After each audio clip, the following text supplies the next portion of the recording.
Pues contamos con Felipe Galloso Pavón, que lo conocen todos, de la Casa, del Departamento Jurídico Laboral de esta Casa, y además muy querido en esta comarca porque no en vano pues siempre ha estado especialmente vinculado a la misma. Felipe, como tú quieras. Muchas gracias, Eduardo. A ver, que se oye, ¿no? Buenas tardes. Yo creo que... Sí, ¿no? No hace falta. Yo creo que es una cuestión de justicia, reconocimiento a nuestro sector.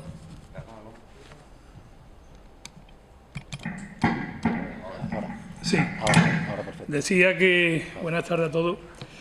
Que es una cuestión de justicia el reconocimiento a nuestro sector, al sector olivarero, por supuesto, de Huelva, de Aljarafe, de Sevilla, de Andalucía, por las muestras de responsabilidad que en este pasado inmediato ha dado el sector, ¿no? Yo creo que no es malo recordarlo para que nos animemos y para que esta norma, que tiene su pelusilla, pero que es buena, pues yo creo que es bueno que recordemos que hasta hace poco, tanto trabajadores, y que no nos olvidamos de ellos, trabajadores, agricultores y ganaderos de todo el agro español, han dado muestras de responsabilidad y de saber estar, y hemos estado desde la pancarta manifestándonos, que estamos aquí muchos de los que estuvimos en este corte, pero en toda la provincia y en toda España, pasamos a limpiar las calles, pasamos a limpiar las plazas del pueblo, y yo creo que en todo eso es importante que el sector ha estado dando muestras de responsabilidad, como digo, y de saber estar. Nos toca ahora, bueno, pues nos toca una recolección importante como es la de la aceituna y al igual que otras comunidades autónomas, nuestra comunidad autónoma ha lanzado una orden, concretamente de la Consejería de Salud y Familia, que como decía Eduardo, nos ha costado muchísimas reuniones y mucho, porque ha sido un pleno mes de agosto, y muchísimas charlas telefónicas y muchos borradores, también hay que decirlo, hasta que al final se ha quedado algo medianamente aquilatado, medianamente... Aún así tenemos nuestras críticas, que también pasaré un poco por encima a decirlo, ¿no? Nosotros, la primera cosa positiva que entendemos de esta orden es que va a garantizar que ante cualquier contagio o brote en cualquier explotación, en cualquier finca, en cualquier empresa, se va a garantizar la continuidad de la cogida de aceitunas. El otro día intervenía en Aral en una mesa redonda con el alcalde y con cooperativas, industrias y distintos miembros del sector, y pensaban que a pesar de la orden, pues después de todo el sacrificio que supone y todo este esfuerzo que hace el sector ahora, que explicaré, pues pensaba que si, decía la señora de la industria, es que como haya un contagiado, pues hay que paralizar toda la fábrica, hay que paralizar el campo. Pues no, señor, no. Esto justo es lo que de alguna forma hay que aplaudir, que la consejería, de la mano nuestra o nosotros ayudando a la consejería, lo hayamos sacado de una manera más o menos decente, por así decirlo, ¿no? Esto también tiene, desde nuestro punto de vista, una carga importante para un sector que ya está muy burocratizado. Esto es una carga burocrática para nuestro sector, pero necesaria. Y a su vez, esa burocracia pues también tiene unos costes importantes, por no decir muy importantes, ¿no? Este plan de riesgos laborales añadido, que marca la orden, al plan de riesgo, pues supone unos costes que de alguna forma, bueno, tiene que salir del agricultor, ¿no? Nosotros hemos valorado esto, decimos, pues positivo por el hecho de que no se paralice, pero entendemos que hay cuestiones que son, por no decir, son muy difíciles, pero algunas son casi imposibles de cumplir en el campo, y en eso no nos podemos engañar. Después las enumeraré, y hay algunas que bueno, que sinceramente entendemos que están en el papel, pero es de difícil aplicación en nuestro sector, concretamente en las fincas, ¿no? Y también entendemos que esto es una cuestión que escapa de lo que es la salud laboral. Estamos hablando de un tema que afecta a todo el mundo, que es salud pública, por lo cual tenemos que volcarnos, ¿no?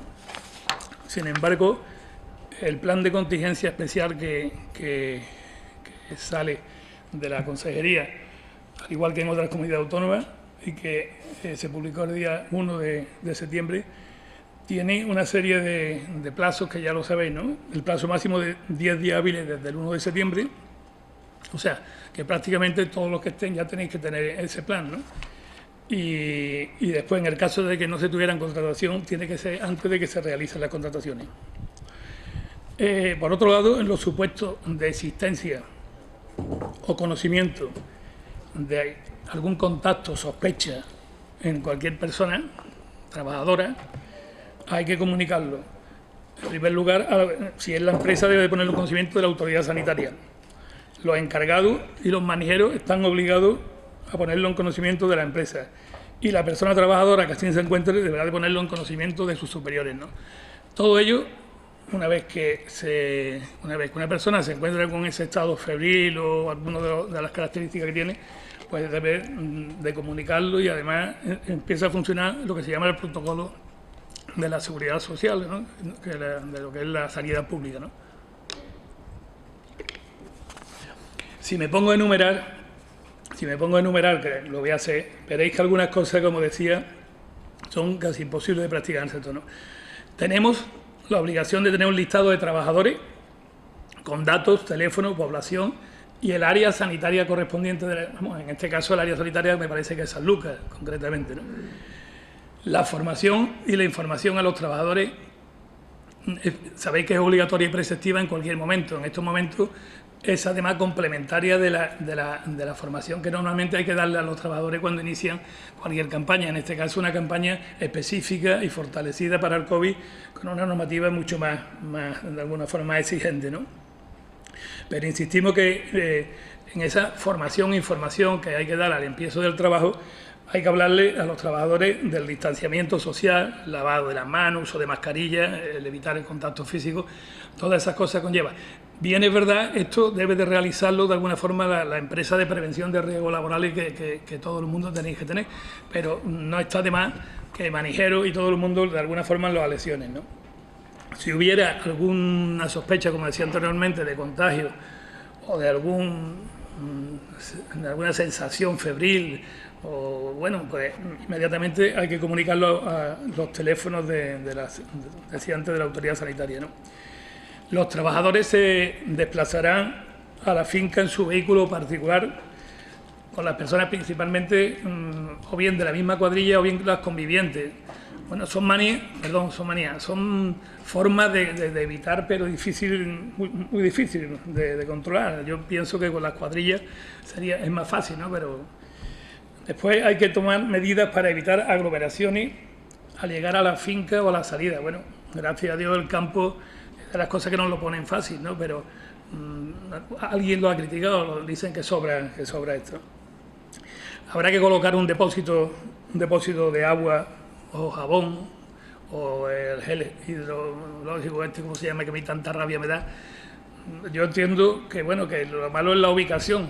Pensamos siempre habrá, estando ya en el escenario que nos movemos y en el sector agrario y concretamente en el olivar, pues me imagino que en algún remorque donde se pueda poner una caja. Son cosas que son un tanto ambiguas. La entrega de mascarillas. Esto, perdonadme, yo voy a ser un poco quizás beligerante, porque el otro día en esta reunión que hacía mención de Aral, la mascarilla por norma es obligatoria, o sea, es la premisa número uno. Sin embargo, entendemos, y bueno, como Asaja así lo entendemos, y si se guarda la distancia, y la distancia en un olivo, pues estamos hablando del 1,5 metros, 2 metros, entiendo que la mascarilla es innecesaria, pero no porque no sea obligatoria, porque es que no se puede trabajar con una mascarilla, y menos con la temperatura, como decía antes, no sé si era Eduardo, con la temperatura que estamos soportando. Cuando digo que soy un poco... es que nos hemos mojado con la administración, y yo creo que en uno de los borradores pues ponían que era obligatoria, y después dijeron que era obligatoria salvo la excepcionalidad, y la excepcionalidad en este caso es la alta temperatura que pueden soportar. Forma de evitarlo, pues respetando la distancia en lo que es la labor del fardeo de un olivo. Eso todo el mundo lo entendemos. En algunos será imposible, pero tenemos que intentar cumplirlo. Repito, la mascarilla es obligatoria, pero existe la excepcionalidad, y entendemos desde Asaja que la excepcionalidad es las altas temperaturas que estamos soportando, ¿no? las hiladas de olivo, la colocación de telones y eso, respetando las distancias, es lo mismo que decíamos anteriormente. Las cuadrillas se formarán por grupos familiares o personas de la misma población. Bueno, sí, eso veo que algunos se encogen de hombros. En la medida de lo posible tendríamos que añadir, ¿no? Colocar desinfectantes y virucidas en los vehículos, tractores, remolques, cuando se cambien los equipos, cuando haya... Yo creo que normalmente en el verdeo no se da, pero porque no estamos hablando, tiene su escalera, tiene el macaco y en el caso de que hubiera intercambio de otro tipo de maquinaria, pues habría que limpiarlo antes de que lo coja otra persona, ¿no? Para evitar, ¿no? Perdón. Las botellas o cantimploras serán individuales por cada trabajador. También en esto, por ser de la zona, pero yo creo que es práctica generalizada en toda la provincia, no solo en el Aljarafe, el trabajador lleva como algo suyo, lleváis ¿sabéis cómo? El depósito este que lo llevan aislado, donde mantiene la temperatura fría y se garantizan de alguna forma que no tienen una botella que le puede facilitar la empresa a primera hora y que al minuto y medio, con el calor que está haciendo, pues le sobra porque es un estorbo y lo que hace es de alguna forma tirarla en el campo. Hombre, parece que lo estoy diciendo en plan crítico, pero esa es la realidad.